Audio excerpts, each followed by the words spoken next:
What's up? How you doing? It's me back again, Analog Attack, and once again I'm super chuffed to welcome back Ian Masters. How you doing? I'm doing well, Good, very well. hanging in there. Um, So back the first episode. I don't know about your mailbox.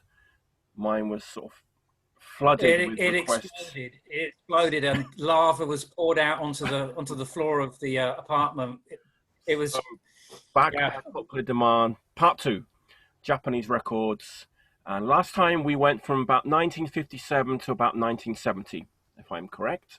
yeah, that's So correct. Yeah. let's So dive straight into the into seventies, the 70s, my favorite decade. into the seventies with a bang and a motorbike with Kamen Rider, Oh, also known, I think, in the States as Masked Rider. We, Masked we didn't Rider. we didn't get this in the UK, I don't think, Right. but the Americans got it. Okay. And this is a big part of the teen music scene, or it was in the 70s. Mm. Still to a certain extent with not sure about Kamen Rider, but Ultraman Yeah. or Ultraman, Ultraman. as properly pronounced. I think those CDs are probably still quite popular. Um, uh, you have to be very, very careful when you buy these, or at least prepared for a kids chorus, which is not particularly pleasant, or some very, very serious singing by some crooners. This is the best of the bunch that I've found. The Kamen Rider theme tune from the original series in the 60s. Good song. Everybody of around the ages of 40 and 50 in Japan knows this song and probably sing it at the karaoke. What else to say? Yeah, that's it really. All right. 1971. Okay, 1971. and the singer who sang this was called Koichi Fuji, Ah. and Okay. he sang. He was a well-known musician. He sang under two different names, Okay. probably one for the kids program theme tunes, and under another name for slightly more serious Okay. musical adventures. All right. So he'll crop up again later. A bit like Mike Bat with the Wombles and his other stuff. Did he use two different names? No, he didn't. He used the same name. I don't know. It's a good question. But he was definitely doing sort of that stuff and other stuff, the sort of kid Yeah, stuff and yeah, the serious stuff as well. So yeah, yeah. I mean, it's good to get your fingers in as many pies as possible. absolutely. I've made a few LPs of kids songs, but I'm still waiting for them to become popular.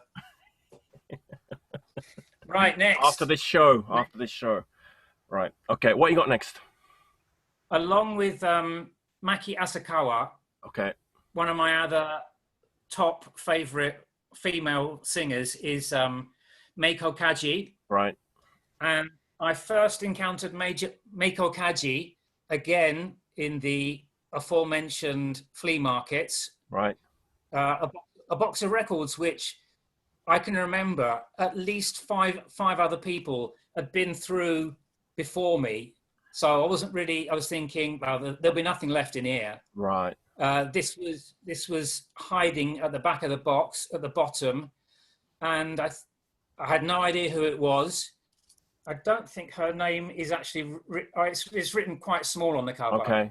But I thought that looks like it's worth a listen, and it turns out that one of my favorite my top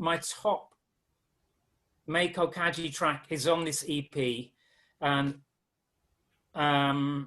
it's a track called Hitori Kaze, which means Solitary Wind. solitary wind. Solitary wind, yes. Yeah. Well done.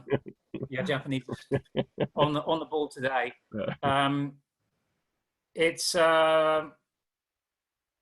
what to say about it.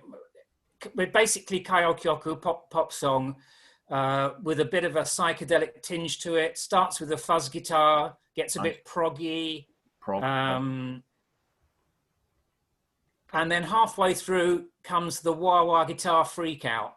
And the orchestra comes in and takes it to the end of the song. But the second half of the song is just as good. Absolutely beautiful arrangements. I did actually a long time ago look at who arranged it to see if I could if he'd done some other interesting stuff, but I never did find any other stuff that he'd done. Wow. But absolutely superb. A bit of a Morricone thing going on in there as well. Right. An absolute gem.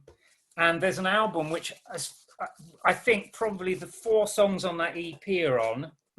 And that is this one.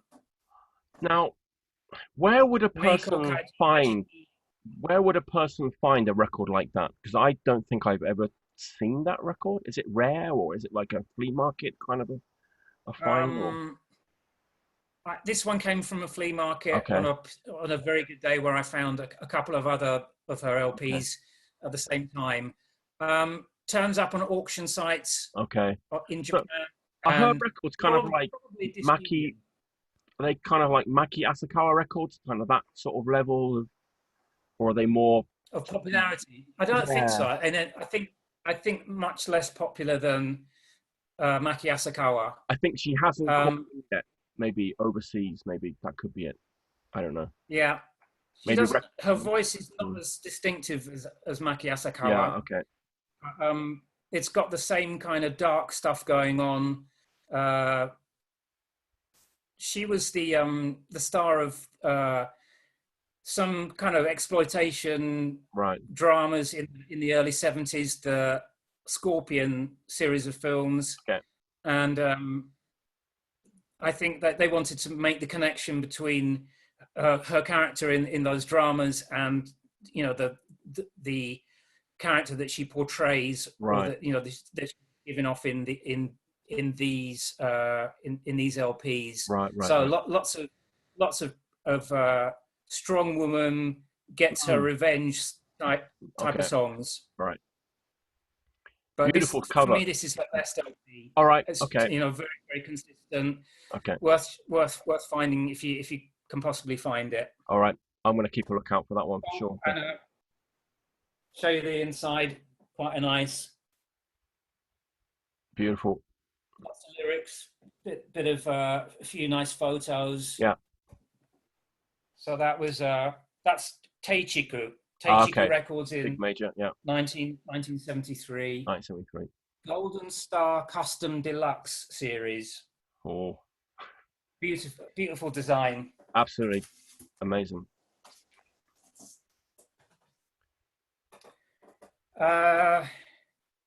What's next? Right. Oh, go on. Go ahead.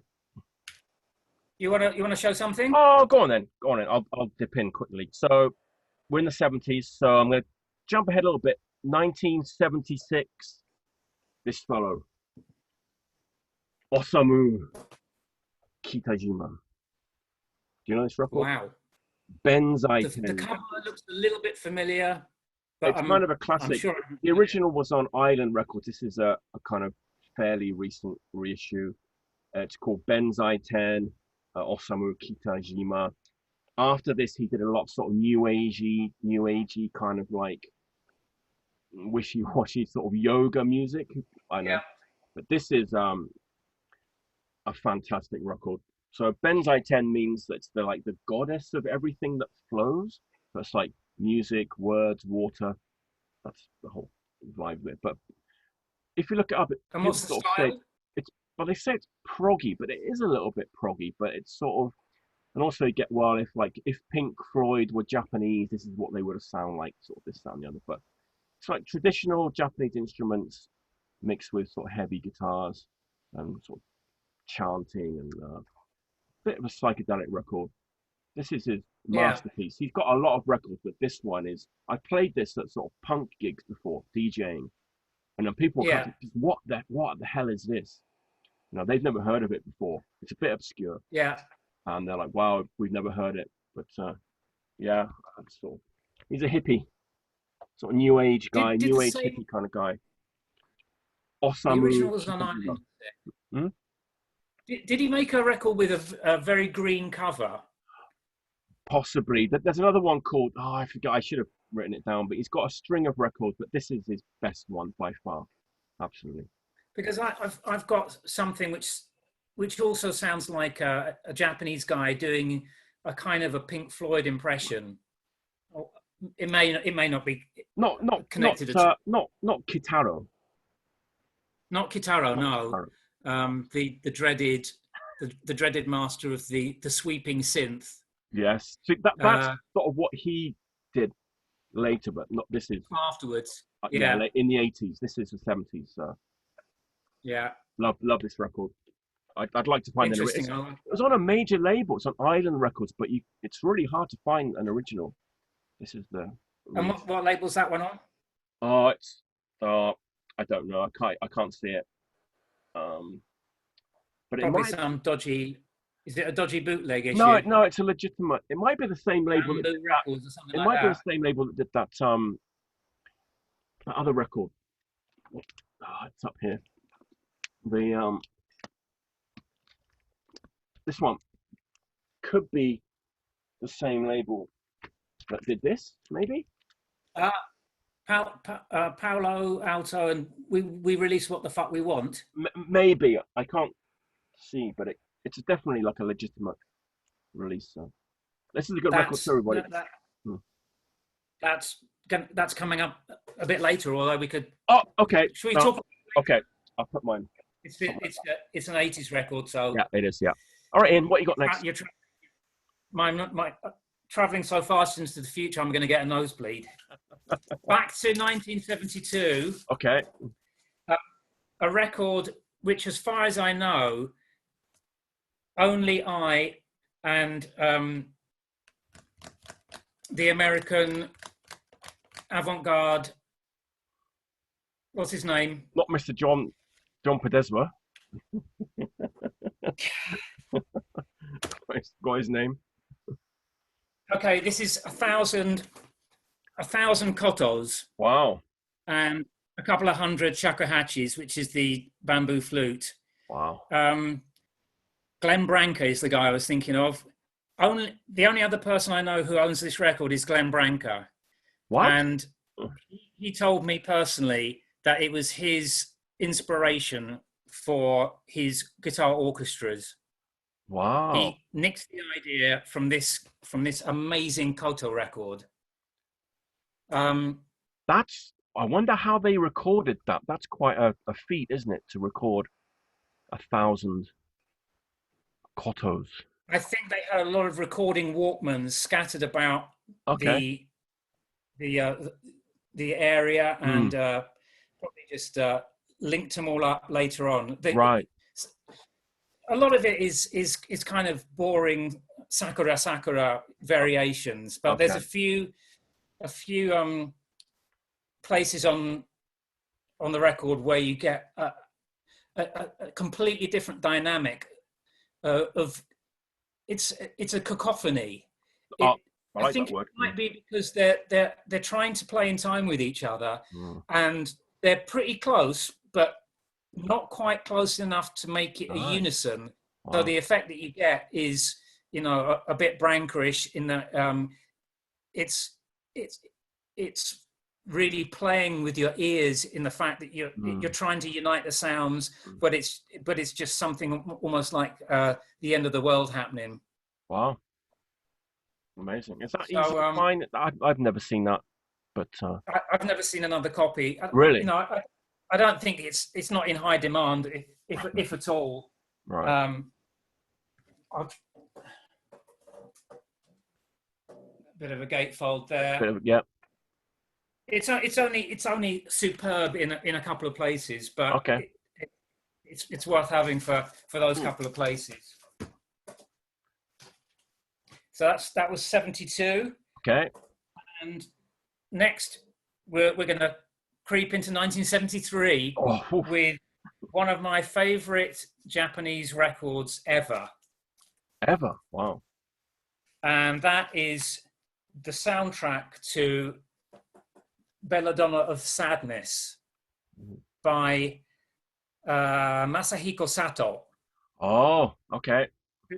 Who is, I think, I don't know if he was a jazz musician at the time that he did this. Possibly he was, but he, after, you know, this is 73. After this came out, I think he did a couple of kind of experimental things, and then he went into kind of mainstream jazz. Yeah, yeah. But this is the dog's bollocks of Japanese psyche, weirdo jazz. The soundtrack to the film Belladonna of Sadness came out, an animated film. Okay. Which came out in 73. Absolutely incredible movie, incredible soundtrack. This is the Finders Keepers reissue from much later. I don't know, maybe, I don't know, 80s or 2015. I think this came out for first time. But why this was never released in Japan at the time, no idea. I think it came out in Italy. So if you see an Italian version online, you better sell your house. Wow. What to say about it? I mean, the story is about a Japanese Jean, a peasant woman who gets raped, and then is accused of witchcraft, gets kicked out of her village, meets some gods, and then goes back and gets her revenge. So it's a dark story, and the music's pretty dark. Wow. Really, an absolute gem. Masahiko Sato is a pianist? Yeah, that one. Yeah. Same guy. Yeah. Let's see.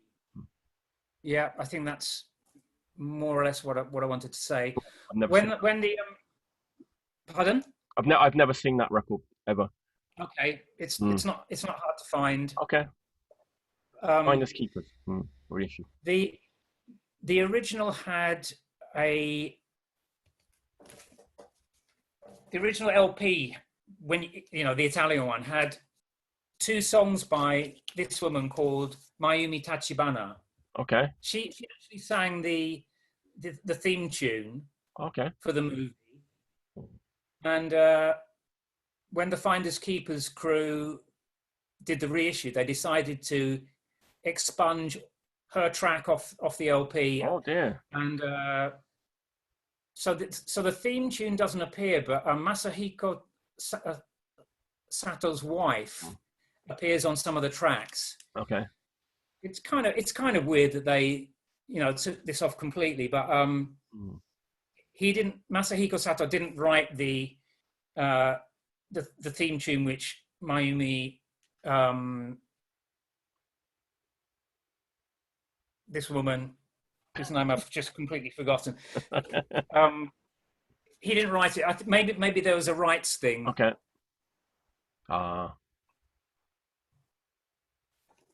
But so some people might want to track that down as well, because it's a slightly lighter all right. song before you get into the darkness of the rest of the soundtrack. Next, another giant of Japanese music, and somebody who's mainly spoken of in terms of modern classical. Okay. Toru Takemitsu. So he was a classical composer in his own right, and also did a lot of soundtrack music for, I think he did some stuff for Kurosawa. This one is music for another guy, Oshima somebody. No, this is for the films of Masahiro Shinoda. Okay. I could have chosen probably any of about 15 LPs, but he is a master of mood music mood music which changes the scene of the film completely into a very, very uncomfortable place. He could, you know, and I think he also composed themes for, you know, in the same film, he would stick in a jazz piece or something else which was more relaxing. But the stuff that he does best is the really, really weird stuff. And I'm very, very fond of almost everything I've heard of this guy. Yeah, I've definitely seen a few of his records about on my travels. Yeah. He, I think on the sleeve notes to this LP, the director Masahiro Shinoda says until he gets the music on the film, he's worried that the film is not going to be a success, or that he's fucked it up in some way. But as soon as he gets the music from Toru Takemitsu and marries it up to the movie, he knows that it's a success. So I mean, what greater compliment could you get from a film director? Yeah. Wow. So I'm on a constant quest for LPs which I haven't heard. Some of them can be a bit stupidly expensive. Oh really? Okay. Yeah. Okay. Nice. I could talk about him for hours and hours and hours. But you're a big fan, eh? We don't have hours and hours and hours. No, we have about 32 minutes. All right. Where are we going now? 70. We're staying in the Genda Ongaku, modern classical area, and this is a series of records which has some pretty interesting stuff on it. It's on the Denon label. Oh. Some of them are orchestral and not very interesting. Some of them are a bit more out there. And this one is basically harp music by Ayako Shinozaki.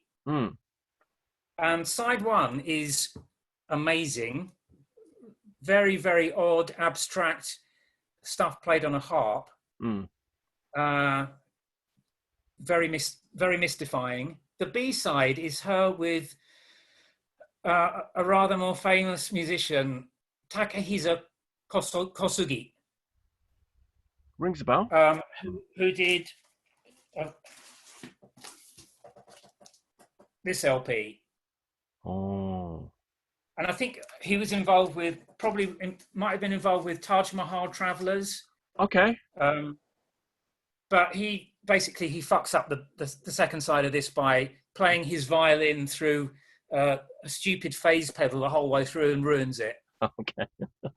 But this, I mention it because this series, all the covers look more or less like this, and it's definitely worth having it. If you can listen to it in the shop, it could turn out to be one of the really interesting ones, or it could be a boring orchestral mush. And Denon records always sound amazing. I've got a lot of jazz records on Denon. They always sound incredible. Yeah, I mean, they obviously did a lot of classical stuff as well. And if you can't get a good pressing from a classical record, you don't have any customers. Right. Because they're even snobbier than we are. A quick look at another. All right. A quick look at another record by Masahiko Sato. All right. And on this, he is joined by a well-known classical pianist called Yuji Takahashi. Mm. So one side of this is predominantly acoustic. I think probably they're both playing the piano in slightly different ways, slightly more melodic and slightly more abstract. Mm. But the cracker on this one is the B side, where Yuji Takahashi carries on playing the piano, and Masahiko Sato goes off onto electronics. Ah, okay. So it ends up going very weird. And if you're in the mood for having your brain expanded a bit, that's very nice. Is that the front cover? That's the front. That's the front. Yeah, I think that's the back. Okay. I think this is a reissue. The original had a much more interesting cover. All right. They were obviously cutting costs. Mm. They managed to scrape enough money to put the names of the musicians on the front. So they, oh. Yeah. Then okay. 73. Masahiko Sato. Let's go jazz. Why not? I don't have a lot of Japanese jazz, but one of the musicians that I found that I can enjoy quite a lot is Masahiko Togashi. That is a fantastic record, yeah. On is it East West? East West, yeah. East West East label. Wind? East Wind. East Wind. East Wind. Yeah. Yeah. And I think this is described in some places as free jazz, but it's not my idea of free jazz. It's right. kind of minimal ambient jazz, yeah, where not an awful lot happens. Basically, he's a percussionist. Yeah, yeah. So there's other stuff going on, but it's almost meditative music. How would you describe it? As you said, it's kind of understated. Yeah, I mean, I feel like I have other records by him that are a little bit different. I should have checked, but I sort of wanted to talk more about like that label in particular. I don't know why, but like, yeah, there he is. Yeah, yeah. So everything on East Wind seems to be very, easily available. Yeah. Whereas stuff on like Three Blind Mice, which is sort of more coveted, not necessarily better, it's sort of, more of a collectible or collectors. Whereas East Wind, for whatever reason, you find them, and it's a bit of a mystery to me because most of the jazz records I have on East Wind are all like really, really good. So, yeah. They tend to be a bit on the. I don't think I've heard any of what I think of as squawky, proper free jazz on this label at all. It's more 80s sort of sounding, a bit 80s sounding also, maybe like a bit sort of new agey, like meditative, like. What's the one on East Wind with the green ball on the cover? It's sort of over there. I know the one you're talking about. Maybe. That's a bit more. That's a bit more upbeat. Right. And that's in a similar vein. Yeah. To the previous one. I like that one. Yeah. Masahiko Togashi.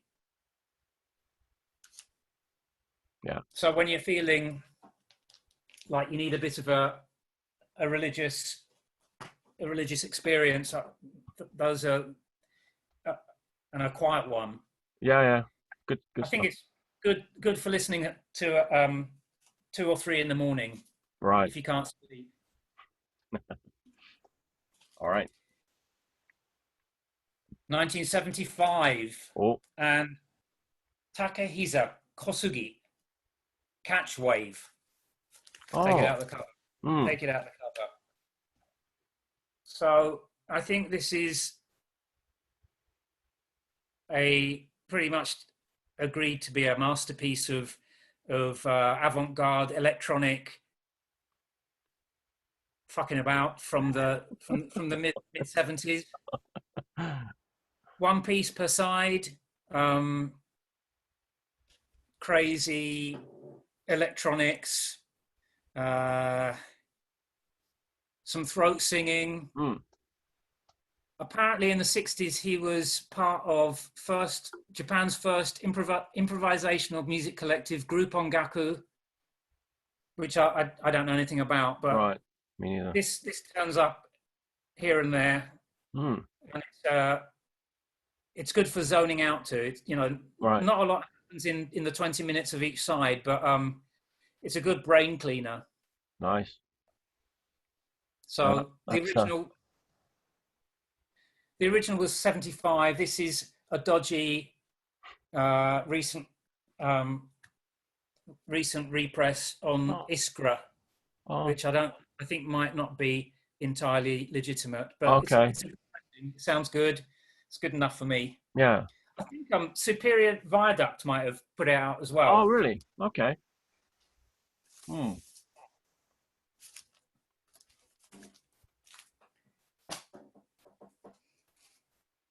Earlier on, we had a record with Yuji Takahashi, the male pianist, and next up is his sister. In 1977, Aki Takahashi, A Valentine of Season. So this is quite a groovy LP's worth of pieces by various classical musicians like Toru Takemitsu, Xenakis, John Cage, Debussy. There might be some Satie on here as well. Nice picture of her in her jumpsuit on the back. Yeah. It looks like I might have paid 300 yen for that one. Right. It's really lovely piano music. I'm quite obsessed with piano music, but finding stuff that hits the spot as well as this is quite difficult. But a nice variation and not too much hammering of the keys with your fists in her case. Not like old Yosuke Yamashita. None of that. Yeah, she's not nearly as strong as he is. If she's hitting the keyboard, then she must be not in his league. He's my favorite. Yeah. You've said. Yeah. John, you might tell us a bit about why you like him so much. Just violent. I mean, just extreme. It's free jazz. It's just violent. I mean, very challenging. I've got some of his records over there, but I mean, free jazz pianist, usually in a trio, right? Yeah, almost sort of like superhuman. When he's with the trio, it's like almost superhuman speed drumming. And there's that video of him from about 10, maybe 15 years ago where he's on the beach with his piano. On fire. On fire. That's why I like him. Yeah. He's not afraid of a bit of spectacle. It's very sort of dangerous, challenging music, and I like that. Yeah, I think he's amazing. Yeah, I've tried a few times, but it's not really for me. Right. Yeah. I think I've got 3 LPs which really don't. I managed to get through them all once. Probably won't listen to again. I suppose. I mean, it's lazy. You could sort of say like Cecil Taylor. That. Yeah. Same kind of ballpark, I suppose. Very challenging. Have you seen him play live? I haven't. No. Apparently, he does still play out. Apparently, he's still alive. Yeah. Yeah. Obviously, almost all of the records that we talked about today and the last episode, all these people have retired or hardly ever play, except for Teru Masahiro, and Akira Sakata. Okay. Also a favorite. He's still playing too. So. Yeah. What have we looked at one of his records? No, this time, I didn't. This time I didn't pull any out, but he's great. Is he free jazz? Yeah, pretty much. Yeah. But He's great. Okay. Yeah. This is a record which people might well have seen because I think it was an international hit. Here we go. Tomita. Planets. Good old Tomita. I think I might have heard this as a teenager. Right. I'm not quite sure why, but I always liked the Planets by Holst, and I think this is a very, very interesting interpretation of of the whole suite. Obviously, all done with synthesizers, right. Huge, synthesizers the size of rooms. Like Jean-Michel Jarre. Exactly like Jean-Michel Jarre. Yeah.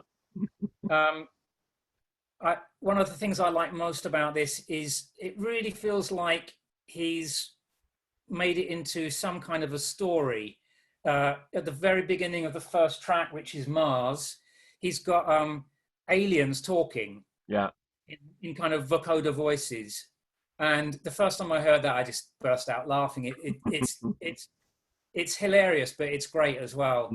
And I've bought probably more Tomita albums than I should have done, including probably another 3 or 4 copies of this. Really? Wow. But I, for some reason, when you see LPs in a bargain bin and they're 100 yen, you don't want to leave them there. Yeah, and it's probably a bit greedy because I already have a couple of copies, but I think I bought this one after buying a load of others because it has a nice gatefold with loads and loads of stuff, and I hadn't seen a gatefold version before. Yeah, that looks like a sort of maybe a first pressing. It's got the really wide obi. It looks like I reckon it might be because after that they're all single sleeves. Yeah, I think so. Yeah. I couldn't possibly leave that one behind. Right. To me, he's in a bit of a different league from Kitaro. Yeah, he's a bit of a step up. Yeah. He's he doesn't go down that wibbly wobbly, ambienty, new agey crap. Right. But he might. I guess depending on your point of view, he's probably fairly close to that. But he's starting off from a masterpiece of the original Holst, and he's just embellishing it and putting some crazy sounds into it, and right. I find it. Don't listen to it a lot, maybe once every couple of years, but this is probably the record which is going to be easiest for people in other countries to find, and I'd say it's not worth paying top dollar for, but it's worth picking up a second-hand copy and enjoying. Absolutely. I agree. Absolutely. Ian, may I dive into Julian Cope book territory? No, you may not. Go ahead. Yeah, I think, I don't know, so this is kind of a classic. People probably know this record, but Flower Traveling Band, Satori. Yeah. It's one of those records that was kind of really not overhyped, but really hyped, being sort of the Japanese Black Sabbath, one of the heaviest records, blah blah blah blah blah. It's great, I like it, but it's more like Led Zeppelin than Black Sabbath. Early 70s, really high pitched vocals like Robert Plant, but just heavy blues rock. But it's kind of a classic. Everyone loves this record. Satori means confidence. I think I've heard it, but it wasn't something that I really wanted to go back to. Yeah, it's just really boombastic, heavy rock with a sort of wailing Robert Plant sort of sound-alike vocalist. If you like 70s heavy rock, yeah, you can't really go wrong. Listen to it. Yeah, it's a sort of a classic.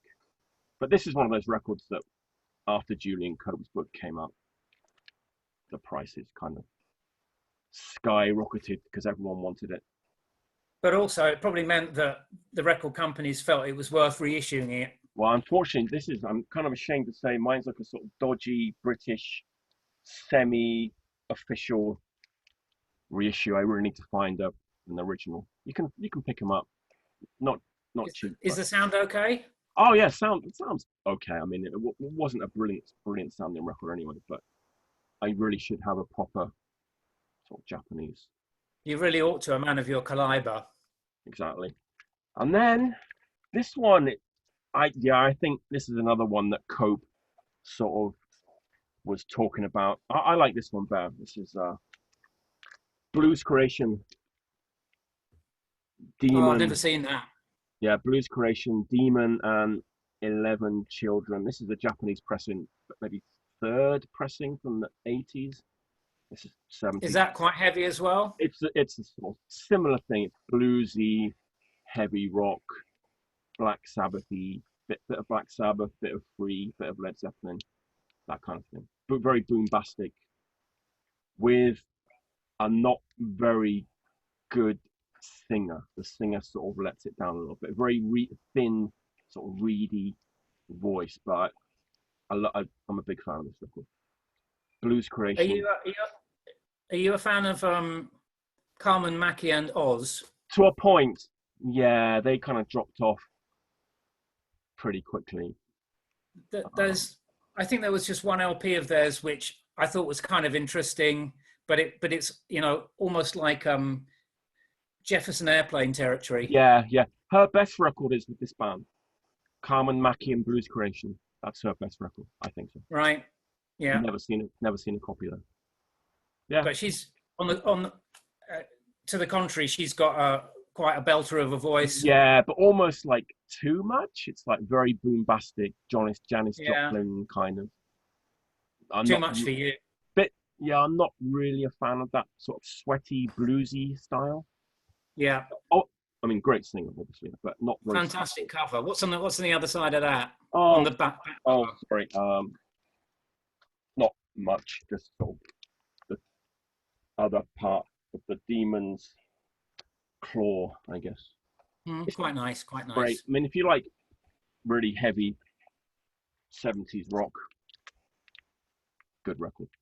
Yeah. That will be why I don't have a copy and haven't heard it. There you go. Horses for courses. Yeah, exactly. All right, let's move on. Back to the Space Mumbo Jumbo. Oh. This is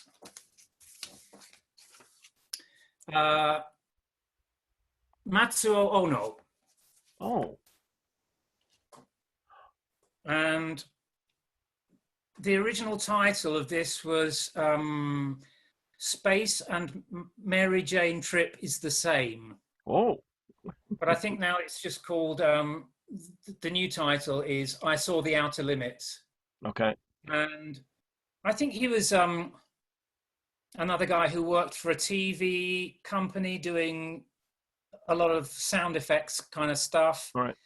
And a label approached him and said, we want a sci-fi freaky, it's basically noises, kind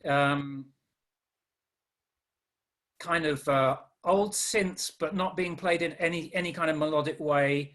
Okay. It's like gentle noise, but quite interesting, kind of conjuring up, space journeys. All right. This is the M Records reissue. M Records from Osaka. Osaka label, yeah. Which I also really wanted to give a plug to, because they put out an amazing selection of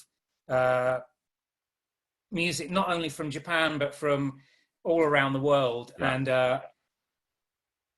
I love that label. I think this is the only Japanese music that I have on that label, but it's a good one. And I'm not sure if you can see, but the sleeve has it's got some kind of lasered into the top surface, so it changes color as you move it.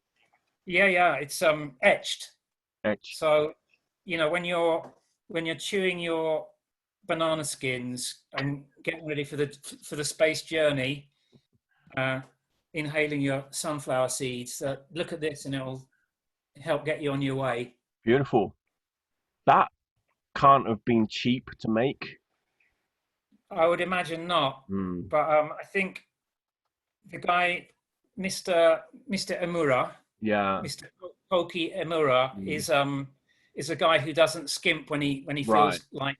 I don't know Right. if maybe the original had this kind of thing going on as well. I've never Mm. seen an original copy, but he did good on this. I mean, it Yeah. is lovely. It looks beautiful. Yeah. And Matsu Ono is the same guy who did all the noises for the TV series Astro Boy, Oh, okay. known in Japan as Tetsuwan Aton. Yeah. Wow. So he had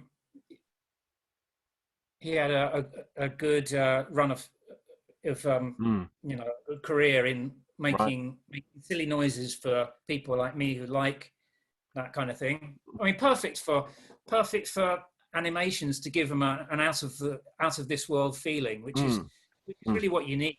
You know, you've got the probably not quite so. I mean, Osamu, what's his name? The guy who invented Tezuka Tezuka.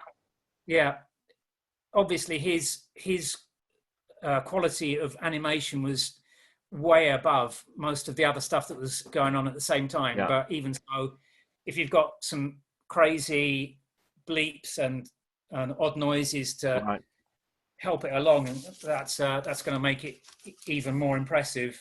Absolutely. Beautiful. Getting towards the end of the box. Okay, yeah, I think maybe a couple more, and then we'll probably be pushing it over the time limit. So we talk about Midori Takada, but let's do that last. Before that, I talked about a guy earlier on who used one name for his Kamen Rider theme tunes. On this one, he calls himself Masaharu Fujikawa, which may even be his real name. Okay, this is a vocal version of the Star Wars theme. Wow. And it was only on sale for about a week or maybe 2 weeks, because the record company didn't get the permission from the rights holders, presumably George Lucas, to re-record the song with unapproved vocals. Wow. So I mean, it's a pretty shoddy affair, and the vocals, and from what I can make out, not very interesting at all. But it's funny. Yeah, I think it's the kindest thing you can say about it. And because it was deleted so quickly, it's an expensive record. Is it funnier than Andy Williams singing about monosodium glutamate?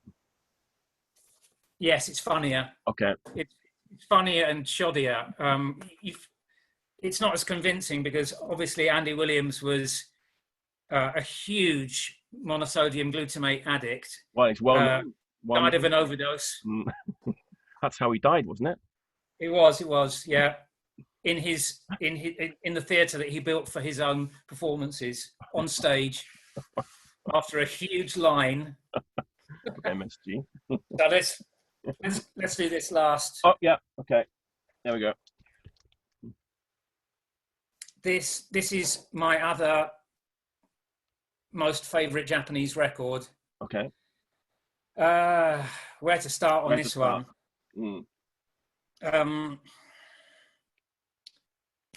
Her name is Midori Takada. She's a master percussionist. Yeah.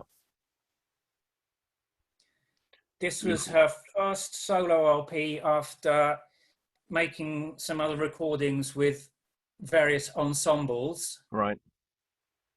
And apparently she went into the studio by herself and recorded the album in, depending who you believe, 2 or 3 days. Either way, very, very impressive.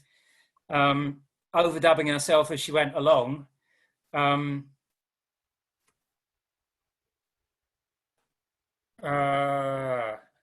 The instrumentation on the album is marimba, gong, reed organ, bells, ocarina, vibraphone, piano, and glass Coca-Cola bottles, apparently. But I would call this tribal ambient. Yeah. It's super relaxing. It's got a constant kind of African type rhythm going through most of the tracks. And then she, on top of those kind of rhythms, she does her marimba stuff, which is, I think, is what she is most famous for. There's some amazing videos of her playing on solo on YouTube. Right. But when this came out, I didn't know anything about it. I've since seen original copies in Disc Union for 20,000. Oh, really? Yeah. 20,000 yen, because the popularity of it shot up. But if I remember rightly, it's a kind of a slow build. It kind of builds and builds. Yeah. Right. Yeah. It does. Yeah. It's a sort of a crescendo. A lot of when I heard this, it reminded me of Dead Can Dance. Some of the way that Dead Can Dance used those kind of rhythms. And but she got there first. This was, what was it, 1983, something like that. Yeah. 83, yeah. The other albums that she's on, was it the Kui something ensemble? Kui, I can't remember. That got reissued too, didn't it, recently? Yeah, I think probably the same label. Yeah. What We Want. Yeah. Put that out as well. That's good, but this is the one for me. Yeah. I think I bought that on yours and John's recommendation. I think. I do like it. I haven't totally got to grips with it yet, but it's not going anywhere. It's definitely as we say, definitely. Yeah. And apparently she's still, I think I don't know if she lives in Japan now, but very occasionally, usually at a temple that's hundreds and hundreds of miles from Osaka, she occasionally does performances. So really? Wow. That is somebody that I would travel to go and witness a performance by. Wow. All right, I'm going to show one more. Yeah. Because it's also from the 80s. And I kind of already wanted to show this. So this is a friend of mine from around this area, Kobe, Osaka. Amazing woman called Hako. And in the 80s, she was the lead singer of this band called After Dinner. They had a couple of albums out. This is the first album. Came out in 1984. Kangun Records. It's basically experimental pop. Hako is the vocalist. She's got an amazing voice.